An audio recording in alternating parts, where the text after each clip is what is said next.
Welcome to Snail Story, where every tale is a slow journey, but always leads you back to the truest part of your heart.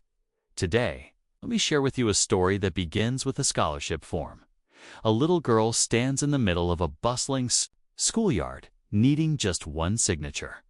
A mother working 3 jobs, quiet, resilient, and never giving up. And a CEO who seemed like a stranger, yet turned out to be the first to ask, "Do you need help?"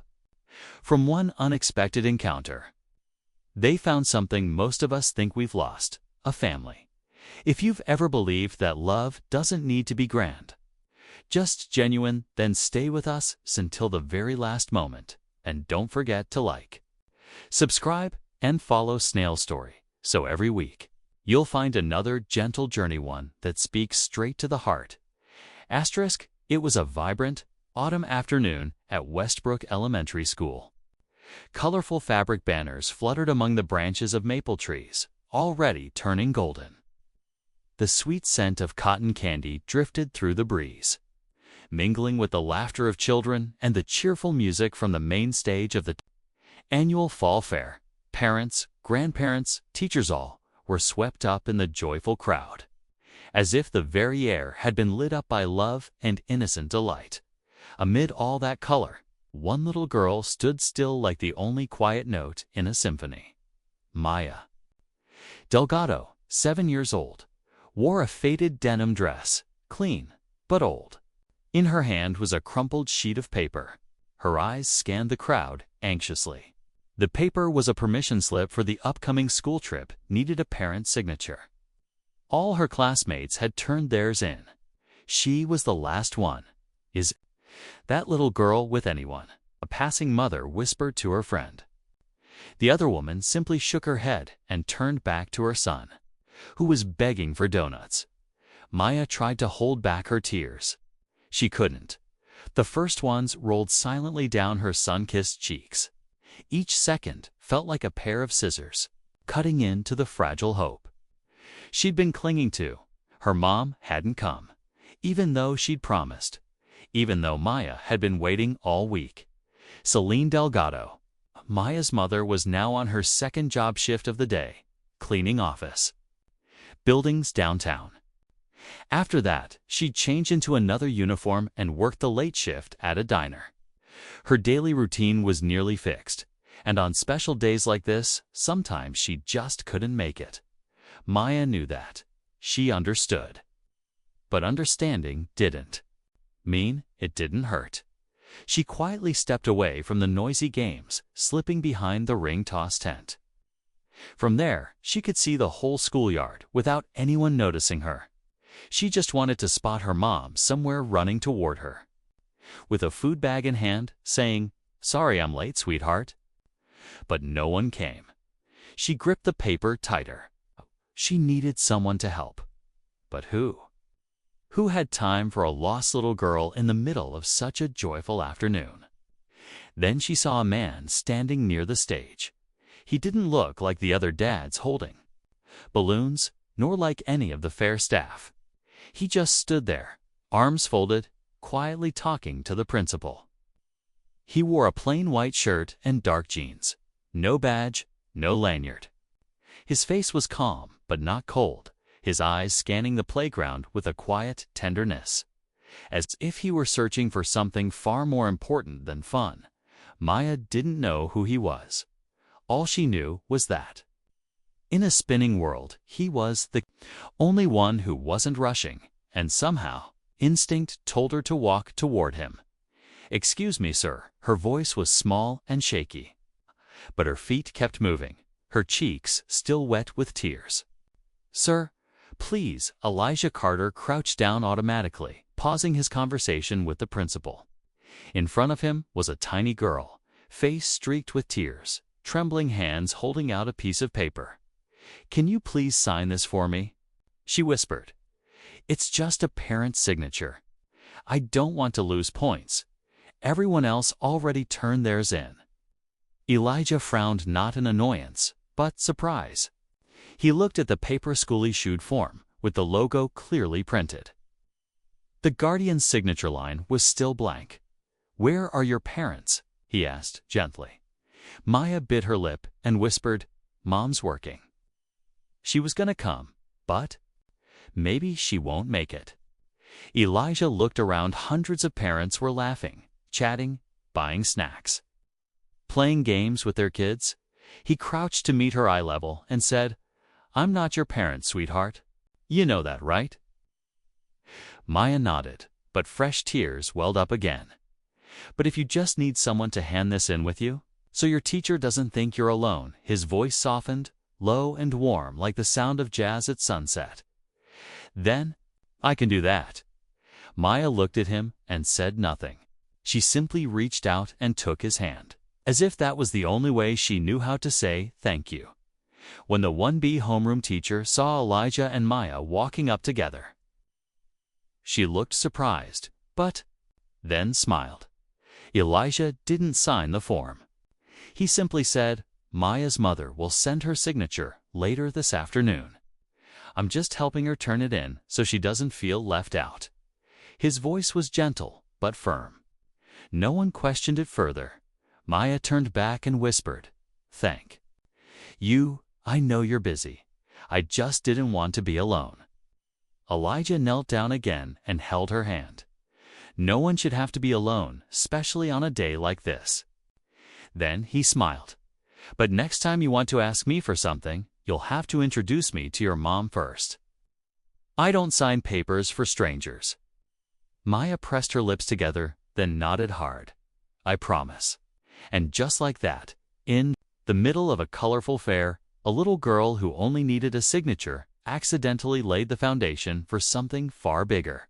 A meeting, a story, a beginning no one saw coming. Elijah had never imagined he'd leave a school fair like this, not with a sponsorship report, not with polite thank yous from the school board, but hand in hand with a little girl who was leading him through the busy streets, talking the entire way. Maya wasn't crying anymore. It seemed that simply doing something had brought her back to life. Her voice rang out brightly, steadily like the rhythmic roll of wheels on pavement. "Our place is real close. Every morning my mom walks me through this park. She says walking is good for the heart." Elijah just smiled and slowed his pace to keep up with her tiny but brisk strides. "My mom works 3 jobs," Maya went on. "One in the morning she cleans offices. Another in the afternoon she cleans different offices. And at night she waits tables.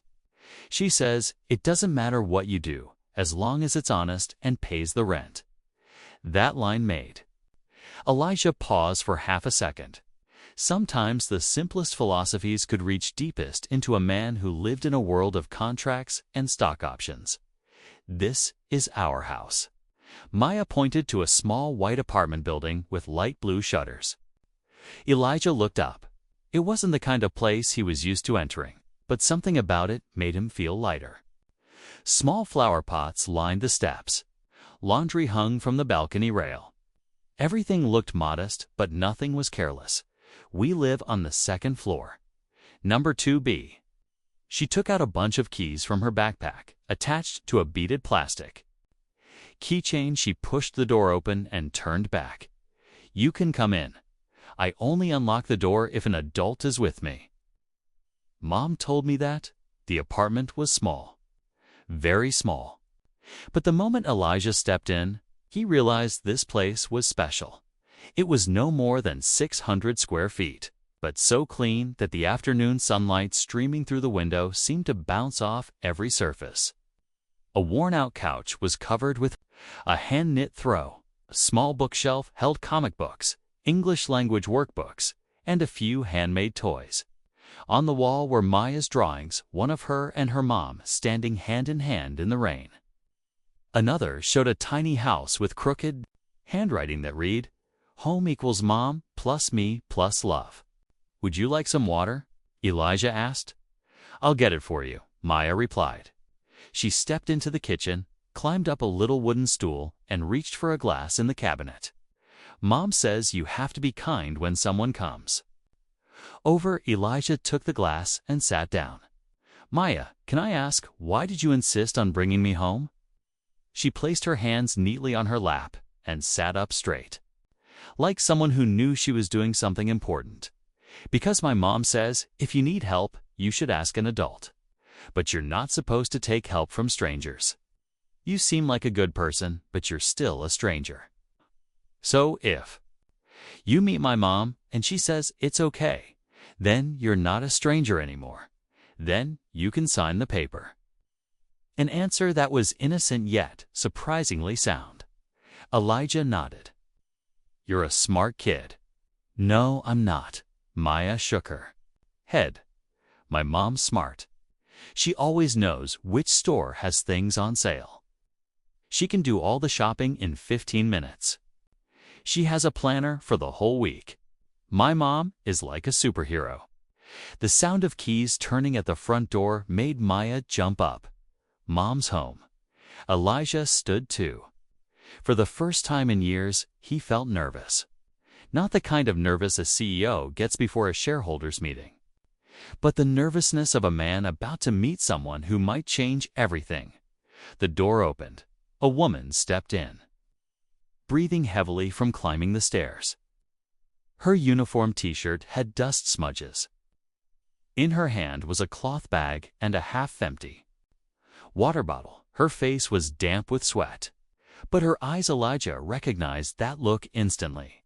It was the look only found in mothers who knew exactly who they were living for.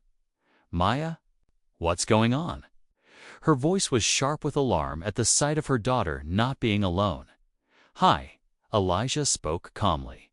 She frowned at him, then looked at her daughter, then around the small room. Oh no, her voice cracked like cold water had just been poured over her. The fair?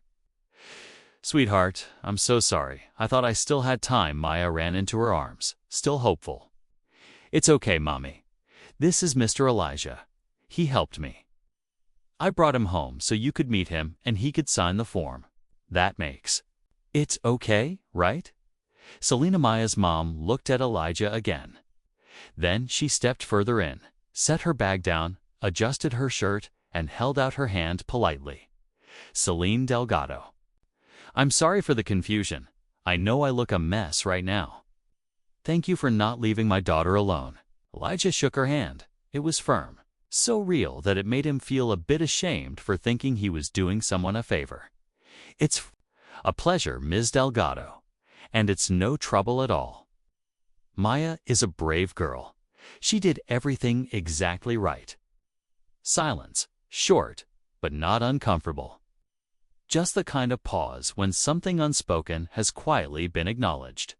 And both adults understood there was more to talk about. But not just yet. Maya, Celine said softly, help me get Mr. Elijah a fresh glass of water, please. And if he's not in a rush, maybe you could ask if he'd like to stay for dinner. Maya turned to Elijah, eyes shining. Can I ask you to stay? My mom makes the best grilled cheese sandwiches in the whole world. Elijah looked into those bright eyes, then at the woman who gave a shy smile while tucking a loose strand of hair behind her ear. Well then, he said, tonight, I'd be honored to taste the best meal in the world. The smell of butter melting on a hot skillet filled the tiny kitchen. Celine stood leaning slightly, one hand pressing down on a slice of bread in a cast-iron pan, the other gently stirring a pot of tomato soup bubbling with soft foam. Her kitchen was small, but everything was clean and neatly arranged. Every spice jar, every spoon, every glass each seemed to have its own place. Cared for with quiet love. Elijah sat at a small dining table by the window. Sunset light streamed through the curtain slats, casting a honey gold hue across the kitchen. Beside him, Maya was building puzzles, chattering nonstop. And yesterday, I got a bonus point for not dropping my pencil case. My teacher likes neat students. I have my own pencil box, and my mom lined it with fabric so it wouldn't make noise. She says, we don't need expensive things, just take good care of what we have. Elijah smiled and nodded, not just to respond to Maya, but because he truly felt warm inside. Since leaving his company that morning, he never expected to find himself here. No meetings, no schedules, no phone buzzing every minute. Just a little girl talking like a sparrow and a woman cooking as if it were the only thing in the world she ever wanted to do. All done, Celine said, gently placing 2 steaming plates of grilled cheese on the table, along with 2 bowls of soup still sending up delicate wisps of steam. Maya chimed in cheerfully. "Uncle Elijah, dinner's ready." "White soups, I mean, not rice dinner, just dinner." Elijah chuckled, then sat up straight, as if attending a fine meal at an upscale restaurant. "Thank you, Chef Maya, and a special thanks to the head chef." Celine sat down, wiping her hands with a towel. "It's nothing fancy, just the most usual meal in our home." But when Elijah took the first bite, he knew it was different. The cheese melted perfectly between golden, crispy slices of bread, crunchy on the outside, soft on the inside. The soup was rich, not too salty, not too sweet, just enough to calm an entire long day.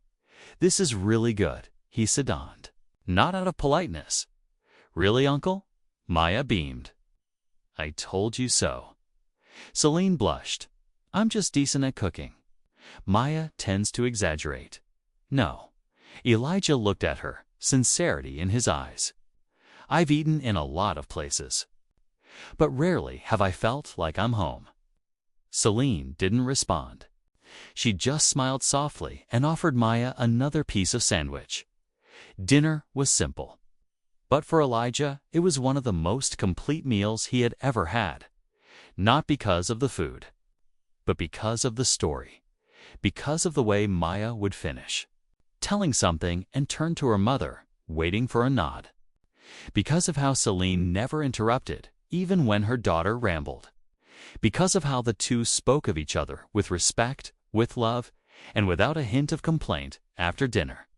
Celine cleared the dishes while Maya went to wash her hands. Elijah stood up to help, but Celine shook her head. "Just relax. I'm used to this." So he sat back down, quietly observing the space around him. Every picture frame, every drawing on the wall, every puzzle piece, it all told the same truth. This home may lack material wealth, but it lacked nothing in love. When she finished washing up and returned to sit across from him, Elijah spoke slowly. "I'm sorry if today made you feel uncomfortable. I didn't mean to interfere. It's just Maya came to me like I was the only one left." Celine paused for a few seconds, then answered in a calm, grounded voice. "I didn't feel uncomfortable. I just felt lucky. Because Maya chose the right person today." Elijah was surprised. Her words weighed more than he expected. She continued, "I don't usually trust strangers. But Maya, she's never brought anyone home before. I think she sensed something in you." He nodded gently, a slight tightness in his chest. "I think she needed more than just a signature. Yes, but sometimes all it takes is one person who truly means it." Celine looked at him for the first time, really looked. And Elijah realized this dinner hadn't been an act of help. It was an invitation. A quiet way of asking, "Are you willing to listen? To be present?" Maya ran out from her room, holding the crumpled paper. "Mom, can Mr. Elijah sign it now?" Celine smiled. "If he still wants to, yes." Elijah took the paper. He pulled out his pen but then paused. "Before I sign this," he said, looking at Maya, then at Celine, "I just want to say, I don't know why today unfolded the way it did. But I know something in me has changed over these past few hours. And if you don't mind, I'd like to come back. Not to help, but to understand." Celine looked at him for a long moment, then nodded. "To understand is always welcome." Elijah smiled and signed. Each stroke of ink on that paper felt like the beginning of something no one had seen coming. 2 days after that evening, Elijah Carter still couldn't stop thinking about the little kitchen filled with the smell of butter and the sound of Maya's laughter. Throughout the Monday morning strategy meeting, while the senior executives presented cold, calculated numbers, his mind wandered somewhere far from the boardroom. Somewhere down a tree-lined street, where a 7-year-old girl trusted him completely just because you have kind eyes. He'd heard plenty of compliments in his life: visionary, strategically sharp, tech genius, but no one had ever called him kind, and no one had ever invited him for grilled cheese and tomato soup because it's the best food in the whole world. That afternoon, he opened a note on his phone and typed just 3 words: "Go back, understand." On Friday afternoon, Elijah stood again at the door of apartment to be, holding a paper bag full of fresh groceries, organic vegetables, fresh milk, a few French bread loaves, and a box of new children's books. Nothing extravagant, but all things he believed Maya and Celine deserved to have. The door opened after 2 soft knocks. Celine was still in her work uniform, a gray t-shirt with the cleaning service logo. Sweat glistened faintly on her forehead. Her hair pulled back, but her smile was warm, honest, and at ease. "Elijah, I didn't expect you to come back." He lifted the bag slightly, as if asking permission. "I brought a few things, and some books for Maya. You didn't have to, I know, but I wanted to." Another brief silence, then Celine stepped aside and opened the door wider. "Well then, please come in." Maya came running from her room the moment she heard the familiar voice. "Uncle Elijah.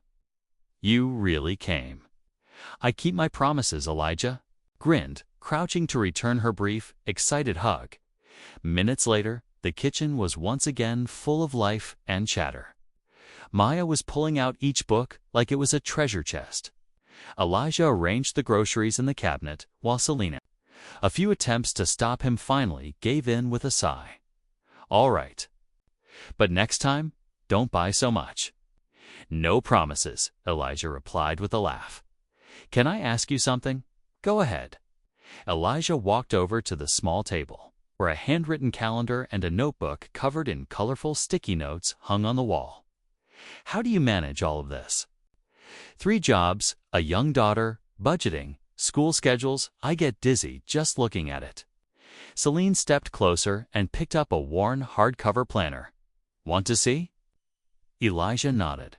Inside was a whole miniature world, logical, systematic, and incredibly organized. The first page was a monthly calendar, each day divided into 3 lines, color-coded: blue for morning shifts, red for afternoons, orange for evenings. Notes read: Office A, clean windows plus check toilet paper. Office B, prioritize 3rd floor meeting room, diner, table, 6 tips. Well, you track your tips too. Elijah asked, surprised. Celine nodded, totally matter of fact. "Not to judge anyone. Just to know which shifts I should try to cover when someone's out." The next page was the weekly meal plan. Simple dishes, low cost, but nutritionally balanced. Even notes like: eggs cheaper at Market A on Wednesdays. Double the pumpkin soup, save half for lunch tomorrow. On the following page, Maya's study schedule. Reading time, bedtime. Homework checks all, with personal sticky notes like: remind her to bring a jacket if it's under 60 degrees. Elijah flipped through a few more pages. Monthly shopping lists. Discount program notes from local stores. Even maps of her commuting routes with estimated traffic patterns by hour. "My own staff hasn't systemized things this well," Elijah said, genuinely impressed. Celine gave a modest smile. "When time is the one thing you have less of than everyone else, you have to know what to do with every minute."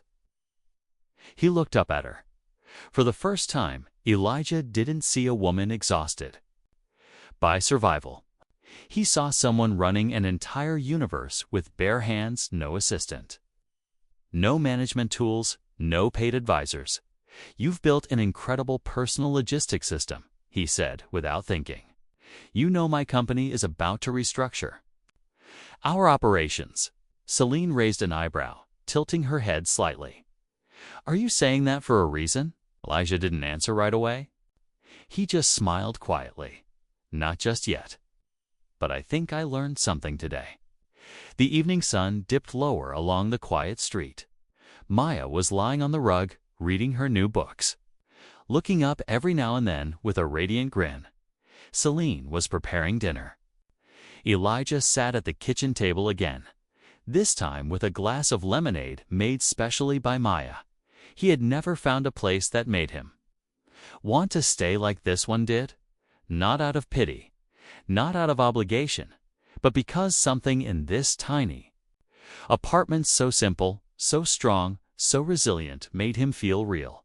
And in that moment, as Celine turned to smile at her daughter, a beam of sunset light brushed gently across her cheek. Elijah knew. Next time, he would return not just with books and groceries, but with a proposal, one that could change the lives of all three of them. 2 weeks had passed since Celine's first day at Cartotech, and since then, Elijah noticed something strange.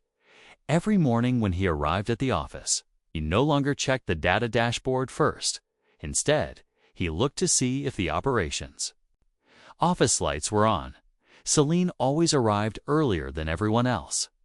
She brought her lunch in a small box, her notebook covered in sticky notes, and an old insulated water bottle.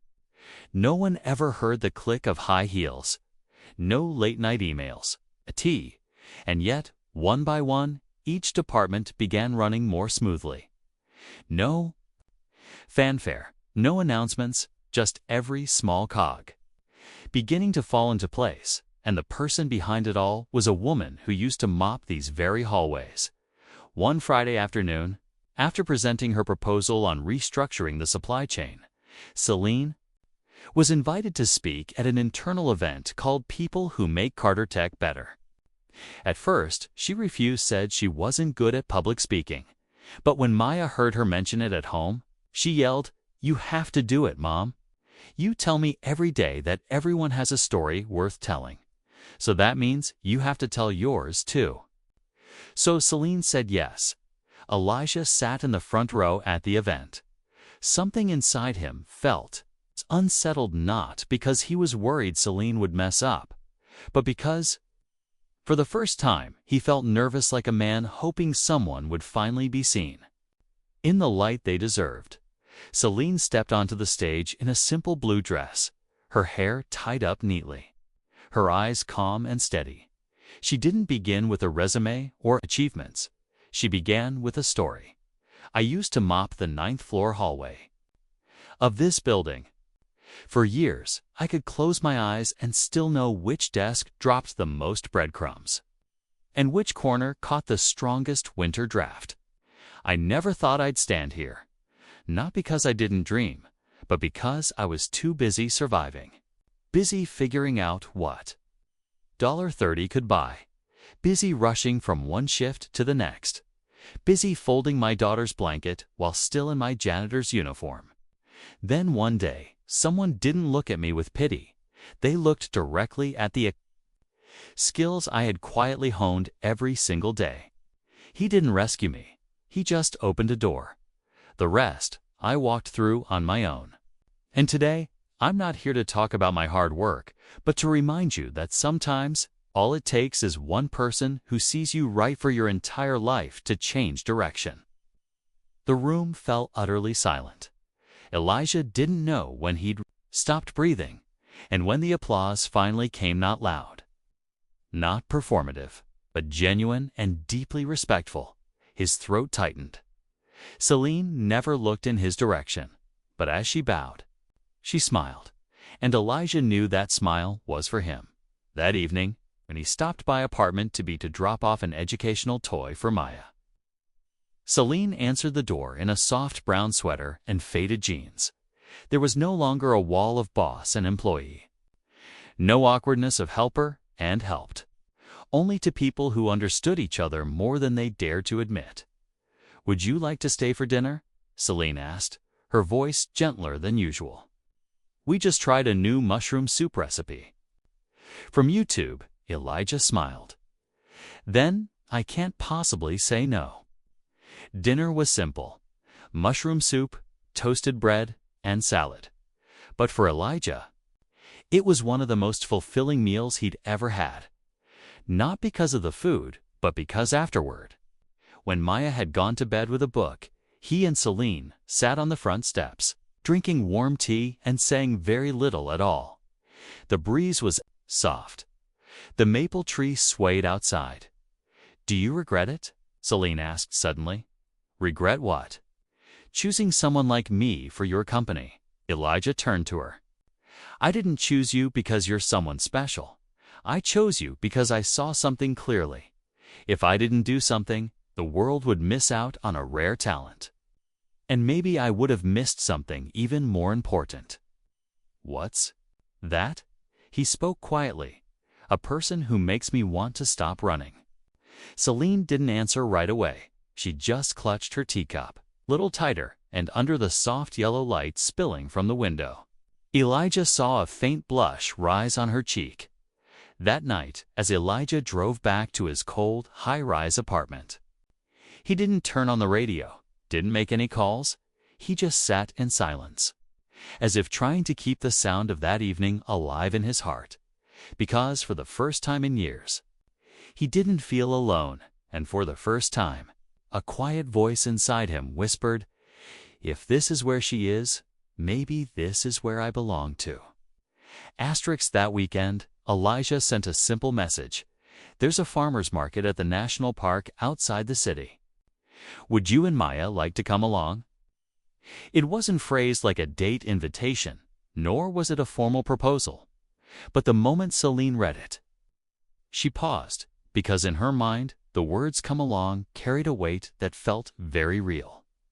10 minutes later, she replied, "If Maya agrees to wake up early, then yes." 10 seconds after that, Maya screamed from the other room, "I'm already awake, Mom. I can wake up right now." Elijah arrived in a clean but modest gray SUV. When Maya jumped into the back seat and shouted, "This car's bigger than our." How Celine blushed and apologized with a quiet laugh. Elijah just winked. Doesn't matter how big the house is. What matters is whether the people inside are loud and fun like Maya. Celine didn't reply, but her heart tightened a little for something that felt warm and unfamiliar. The national park was glowing with sunlight, and the maple trees were in the middle of their autumn transformation.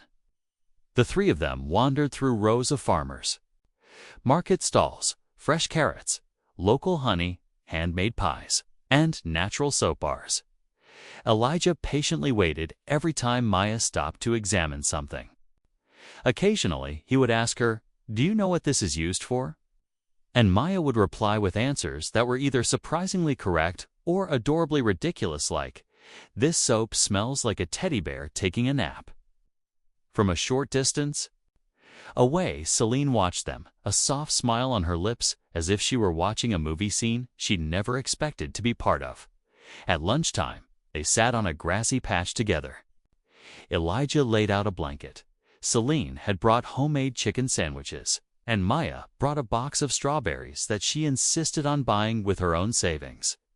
"Everyone has to eat one and make a wish," Maya declared. All three held a strawberry and closed their eyes. Maya made her wish first, then grinned. "Done. But I'm not telling because if I do, it won't come true." Elijah turned to Celine. "And you? What did you wish for?" Celine smiled and shook her head. "I didn't wish for anything." "You don't believe in it?" "No. It's just for the first time, I don't feel like I'm missing anything worth wishing for." Elijah fell silent. It was one of the simplest things anyone had ever said to him. It struck somewhere deep inside. That afternoon, he rented a three-person bicycle. Elijah took the front. Maya sat in the middle, screaming every time the bike went over 5 kilometers per hour. Celine sat in the back, laughing until her eyes watered, partly from the wind, partly from the kind of joy she hadn't felt in years. When they stopped beside a small lake, Elijah handed his camera to Maya and told her to give it a try. "You're the photographer now." Take a picture of me and your mom." Maya nodded, then shouted, "Stand closer." Closer. Like super close. Celine blushed. Elijah stepped nearer, slightly awkward, but calm as ever. When Maya clicked the shutter, they stood side by side. Not touching, but unmistakably closer than before. That evening, after Elijah dropped them off, he stood at the doorstep of apartment to be longer than usual. "Thank you for coming along," he said softly. "Thank you for inviting us," Celine replied. "Maya fell asleep the moment we got home." He nodded, then hesitated. "This day it wasn't just a little trip. For me either," she whispered. Neither of them said anything more, but their eyes met long enough to say everything else that didn't need words. That night, Elisha returned to his cold penthouse apartment. He opened his bookshelf, pulled out an old photo album. Inside were faded pictures, him, his mother, his father, all from the past. He hadn't added a new photo in years, until now. He transferred the images from his camera to the computer.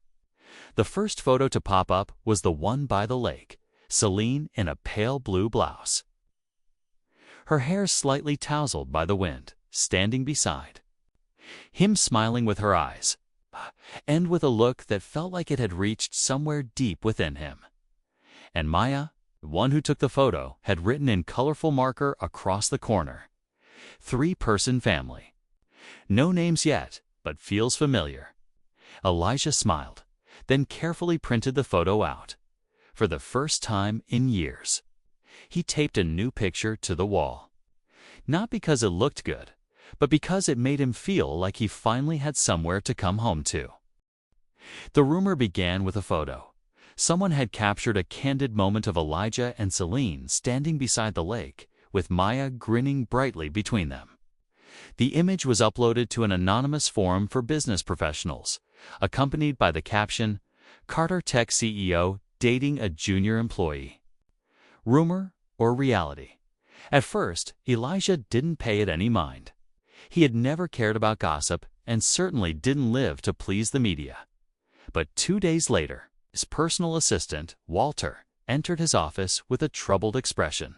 "Sir, I'm sorry, but the investment forums are buzzing with speculation about your personal life. They've dug into Ms. Celine's background, found out she used to be a janitor, had unpaid school fees, applied for childcare support, Elijah cut him off. All of that is legal. She's never done anything wrong." "True," Walter replied quietly. "But what they care about isn't EthicSeed's image. Some senior stakeholders are suggesting a public response. They're advising you to either clarify the relationship or take some distance for now." Elijah sat in his office for the rest of the afternoon. UNMOVING, not because he feared losing his reputation, but because for the first time in his life, someone else was being hurt because of him. Celine didn't know yet. That day, she had still texted him a short message. Maya asked, "Is Uncle Elijah still having dinner with us?" I told her, "He's busy, but I hope I'm wrong." Elisha read that message over and over, and at last he replied, "I am busy, but only because I'm trying to figure out the right way to protect you." The next day, Elijah called an emergency meeting with the communications team. "I'm going public with the relationship." The room fell into stunned silence. Walter looked horrified. "You mean publicly confirm you're dating an employee who used to be a janitor?" Elijah nodded. "She isn't used to be. She is the most outstanding operations analyst this company has ever had. And she is someone I respect. And Myrand have nothing to hide."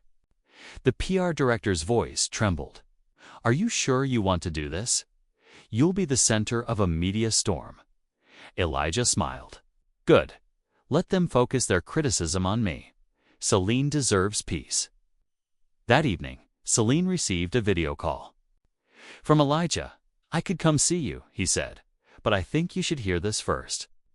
Then he sent her an unreleased video clip, a message he'd recorded himself in the company's internal studio. In the video, Elijah sat on a simple wooden chair. No tie, no CEO backdrop. Just him, honest and unguarded. I'm Elijah Carter. I built this company on one core belief. Value isn't in resumes, it's in people. I fell in love with a woman who used to clean these very halls. Not because I pitied her, but because she's the strongest person I've ever known. She didn't ask for help. She just needed a chance on when she got it. She changed an entire system on her own. If anyone believes I'm wrong for loving her, I'll take full responsibility. But I won't apologize because for the first time in my life, I know I'm doing what's right. Celine had only made it halfway through the video before her. Tears began to fall. She paused it, picked up her phone. Where are you? Outside. Your building. She opened the door, and there he was, standing in the quiet night wind. She rushed into his arms, not because of the beautiful words in the video, but because of his eyes in that moment, full of commitment, with not a trace of hesitation. Are you okay? He whispered. I'm okay, she replied, resting her head on his chest. As long as you're still standing here. The next day, Elijah's video was officially released across all of Carter Tech's communication channels. Comments flooded. In some supportive, some harsh. Some admired him, others mocked. But to Celine none of it mattered anymore.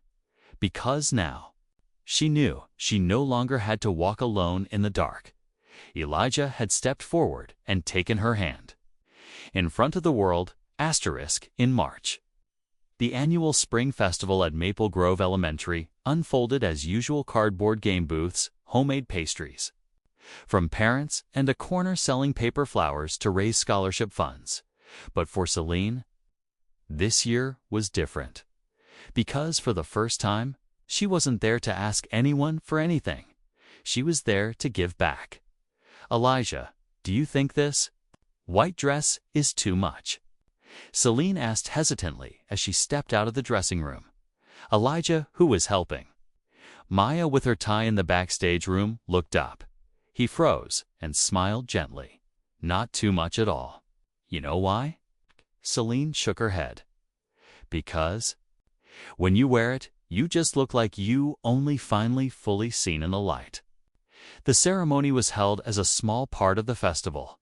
The principal officially invited Celine to be an honored guest. Because the scholarship fund sponsored by Carter Tech that year was named the Maya Fund, a scholarship for resilient children and single mothers overcoming hardship. Celine stepped onto the stage beside Elijah, greeted by a wave of applause. But halfway through the speech, Elijah suddenly paused. I'm sorry, everyone. I need to do something small. He turned to Celine and pulled a velvet box from his pocket. Maya whispered loudly, Oh my gosh, Mom. The whole crowd burst into laughter. Then Elijah knelt down in the middle of a schoolyard filled with small hands, holding balloons and paper decorations. Celine Rousseau, you once came here just to ask for a signature for your daughter. And today, I'm asking for that signature back for a different kind of promise. From now on, I'll be the one waking the two of you each morning with burnt pancakes or weak coffee. Every night, I'll be the one reading Maya bedtime stories or listening to yours. The ones you haven't finished telling yet. I won't promise perfection, but I promise I'll stay, not out of duty, but by choice. Will you marry me? Celine cried. Tears fell like the final rain of a long, lonely season she had already walked through. She nodded, and Maya screamed. She said yes. The celebration afterward was held right there in the schoolyard. No chandeliers, no luxury. Just homemade cookies, fresh orange juice, and a wedding cake baked by the parents of Class 1B. Celine danced with Maya, then with Elijah, under music echoing faintly from the school's sound system.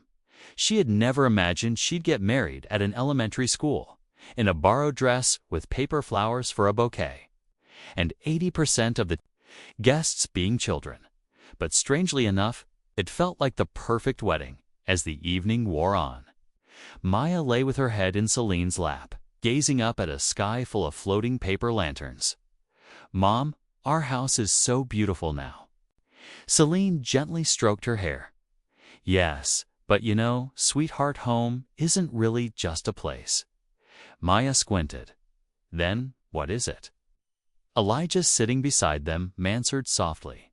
"It's the place where someone remembers you, even when you have nothing to offer.